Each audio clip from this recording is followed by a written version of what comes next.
کہ خواجہ قطب الدین کا جنازہ پڑھنے کے لیے جو مجمع آیا ہوا تھا اس میں کم سے کم 15,000 محدث تھے، 50,000 قاری تھے، 80,000 ناظر قرآن پڑھنے والے تھے۔ ریل، موٹر، کار، ہوائی جہاز کچھ نہیں تھا، اتنی دنیا جنازہ پڑھنے آئی تھی۔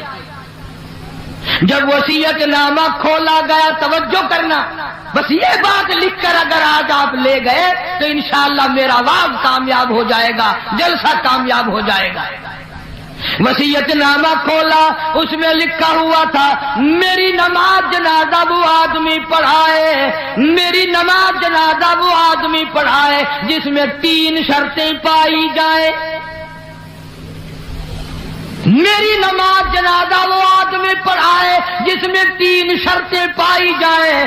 پہلی شرط یہ ہے ساری زندگی میں، ساری جوانی میں آج تک ایک دل بھی اس کی جماعت کی نماز تو کیا تکبیر اولا بھی فوت نہ ہوئی ہو۔ ایسا آدمی میرا جنازہ پڑھائے جس نے جب سے ہوش و حواس سنبھالا ساری زندگی میں اس کی نماز نہیں، جماعت نہ گئی۔ پہلی شرط تو یہ، اور دوسری شرط یہ ہے میری نماز جنازہ وہ آدمی پڑھائے جس کی ساری زندگی میں کبھی تہجد کی نماز قضا نہ ہوئی ہو۔ تیسری شرط یہ ہے میری نماز جنازہ وہ آدمی پڑھائے جس کی ساری عمر میں، ساری زندگی میں، بیماری میں، سفر میں، تندرستی میں، کاروبار میں، کسی حال میں بھی اس کی نگاہ غیر عورت پہ کبھی نہ پڑی ہو، غیر محرم عورت پہ اس کی کبھی نہ نظر پڑی۔ اب یہ تینوں شرطیں بڑی سخت، وصیت نامہ پڑھ کر سنا دیا گیا، کوئی آگے آنے کو تیار نہ ہوا، نہ محدثین میں سے، نہ مفتیوں میں سے، نہ قاریوں میں سے، نہ عالموں میں سے، نہ حافظوں میں سے، کوئی آگے آنے کو تیار نہیں۔ کیوں؟ سب کو یاد تھا بھی جماعت بھی کبھی نہ کبھی نکل جاتی ہے، تہجد بھی رہ جاتی ہے، اور دوستو سچائی کا زمانہ تھا اس لیے کوئی آگے نہ آیا۔ اگر آج کوئی یہ وصیت نامہ لکھ کر رکھے گا انشاءاللہ بغیر جنازے کے تشریف لے جانا پڑے گا۔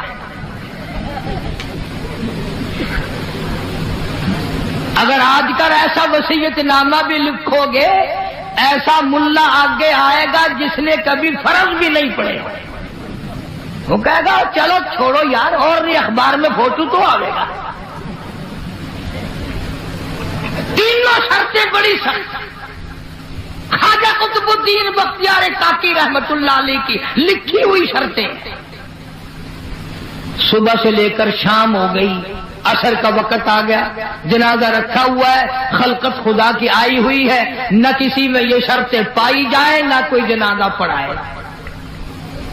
عصر کی نماز کا وقت جب قریب آیا، ایک آدمی صف میں سے نکل کر آگے آیا، جنازے کے قریب آیا اور منہ سے کپڑا اٹھا کے کہنے لگا او خواجہ تجھے کیا ملا، تجھے کیا فائدہ پہنچا، تجھے کیا دید حاصل ہوئی، جاتے جاتے میرا پردہ کیوں کھول گیا۔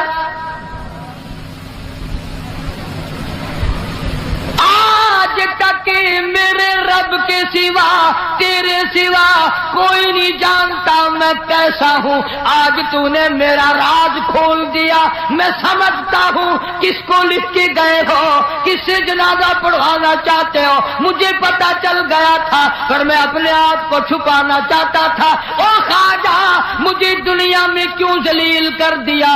اب 2 باتیں ہیں، اگر میں اپنا راز بچاؤں تیرا جنازہ پڑھانے والا کوئی نہیں، اور اگر تیرا جنازہ پڑھاؤں میرا راز نہیں بچتا۔ کون ہے آج میرا پردہ بچائے، تو نے تو اپنا فائدہ کر لیا، میرا نام لکھ کر چلا گیا، شرطیں میرے بارے میں لکھی ہے، آج کے بعد دنیا مجھے کیا کہے گی؟ ابھی موت نہ جانے کتنا دور ہے، اگر اس کے خلاف ہو گیا میں کالی کملی والے کو کیا منہ دکھاؤں گا؟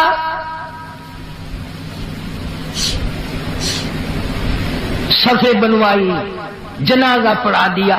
میں تاریخ کی طرف سے ذمہ داری سے کہتا ہوں، کسی نے اعتراض نہیں کیا کہ تیرے اندر یہ شرطیں نہیں پائی جاتی۔ اب جس نے جنازہ پڑھایا، تم یہ سوچ رہے ہوگے کہ پتہ نہیں کس خانقاہ کا ولی ہوگا، کون مفتی ہوگا، کتنا بڑا پیر ہوگا، کتنا بڑا بزرگ ہوگا، خدا جانے پہاڑوں میں رہتا ہوگا۔ نہیں، اسی وقت میں جب یہ خواجہ کا انتقال ہوا ہے، فوت ہوئے ہیں، اسی وقت کا حکمراں دلی کے تخت پہ بادشاہ کرنے والا خواجہ شمس الدین التمش تھا۔ کبھی بادشاہ ایسے ہوا کرتے تھے کہ ان کی جماعت کی نماز نہ جاتی تھی، کبھی تہجد قضا نہیں ہوتی تھی، کبھی غیر عورت پہ اس کی نگاہ نہیں پڑتی تھی۔ آج غریبوں، مزدوروں اور ملازموں، تم سارا دن بدنیتی سے 100 عورتوں کو تاڑتے ہو، اور مرتے وقت تمہیں کیا ملے گا؟